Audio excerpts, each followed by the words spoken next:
महाराष्ट्राचे मुख्यमंत्री देवेंद्र फडणवीस साहेब यांनी विधानसभेमध्ये शेतकऱ्यांची मतं मिळवण्यासाठी शेतकऱ्यांना संपूर्ण कर्जमाफीचं आश्वासन दिलेलं होतं। सत्तेवर आलं की आम्ही 7/12 कोरा करू आणि शेतकऱ्यांच्या मागे उभं राहू असं आश्वासन देत ते महाराष्ट्रभर फिरलेले होते।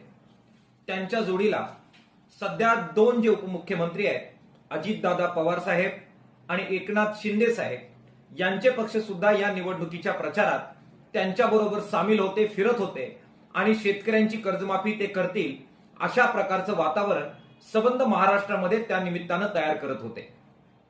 अजितदादा पवार साहेबांनी त्यावेळी गुलाबी वादळ महाराष्ट्रामध्ये आणलेलं होतं आणि गुलाबी वादळाच्या सर्वत्र सभा घेत आम्ही शेतकरी आणि लाडक्या बहिणींच्या मागे कसे उभे आहोत हे सांगत त्यांनी शेतकऱ्यांची मतं मागितलेली होती।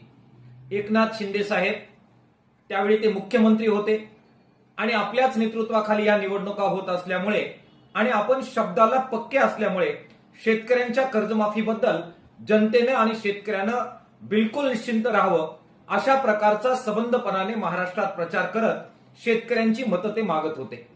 आज ज्यावेळी हे तीनही लोक सत्तेवर आलेले आहेत, त्यापैकी देवेंद्र फडणवीस साहेब मुख्यमंत्री आहेत आणि एकनाथ शिंदे साहेब आणि अजित पवार साहेब आज उपमुख्यमंत्री आहेत, त्यावेळी मात्र शेतकऱ्यांच्या कर्जमाफीच्या बाबत सबंधपणाने घुमजावची भूमिका या तिघांनीही घेतलेली आहे।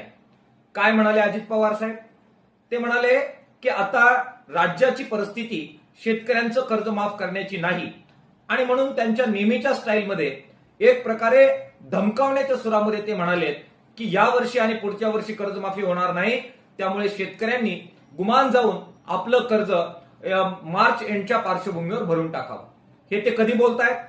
ज्यावेळी मार्च एंडला 4-2 दिवस शिल्लक राहिलेले आहेत त्यावेळी ते म्हणतायत की आता आम्ही दिलेला शब्द पाळणार नाही आहोत, कर्जमाफी होणार नाही, जा आणि कर्ज भरा। अजित पवार साहेब, शेतकऱ्यांच्या घरामध्ये पैशाच्या थप्प्या आम्ही अजून आणून ठेवलेल्या आहेत आणि फक्त आता नेऊन भरायच्या आहेत, अशी काही महाराष्ट्राच्या शेतकऱ्यांची परिस्थिती तुमच्या सगळ्या सरकारांच्या धोरणांमुळे आज राहिलेली नाही। ही बाब जरा समजून घेण्याची आवश्यकता आहे। 2-3 दिवस राहिले असताना शेतकऱ्यांनी कुठून कर्जमाफीसाठी पैसे आणायचे?